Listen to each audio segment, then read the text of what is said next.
ఇది పొనగంటి కూర, దీన్ని పొనగంటి ఆకుకూర అంటారు. ఇది వర్షాకాలంలో దొరుకుతుంది, మనకు మార్కెట్లో అందుబాటులో ఉంటుంది. ఎప్పుడు రెగ్యులర్గా మనము పాలకూర, తోటకూర, కొయ్యకూర అని ఎలా తెచ్చుకుంటామో ఇలా సీజనల్గా ఎప్పుడైనా ఇట్లాంటి ఆకుకూరలు కనిపించినప్పుడు తెచ్చుకుంటే బాగా. చూసారా, ఇలా మనము ఒక్కొక్క ఆకు ఇలా తెంపుకుంటే ఇలా అవుతుంది. మనకు మార్కెట్లో 20 రూపాయలకు ఇలా 4 కట్టలు అయితే ఇచ్చాడు.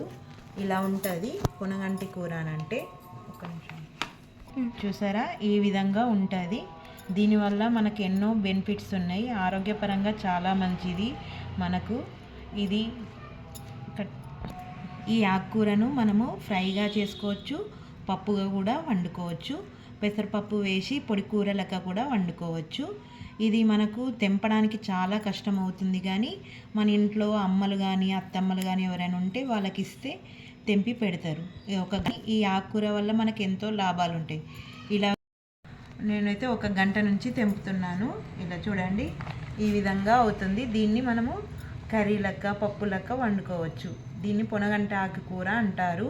మీ సైడ్ ఏమంటారో కామెంట్ చేయండి.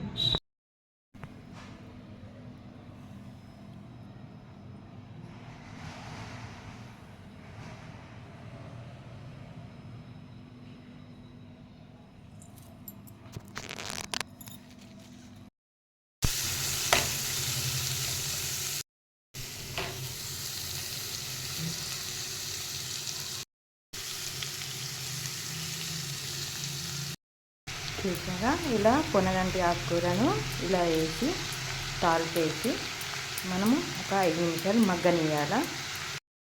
చూసారా ఎలా మగ్గిపోయిందో. ఇప్పుడు మనము కొంచెము పెసరపప్పుని నానబెట్టుకొని వేసుకోవాలి.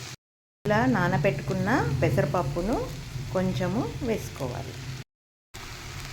ఆకుకు సరిపోయేటంత పప్పు నానబెట్టుకొని వేసుకోవాలి. ఇలా మొత్తం కలిపేసుకొని ఒక 5 నిమిషాలు మూత పెట్టేసుకొని పక్కన పెట్టుకోవాలి.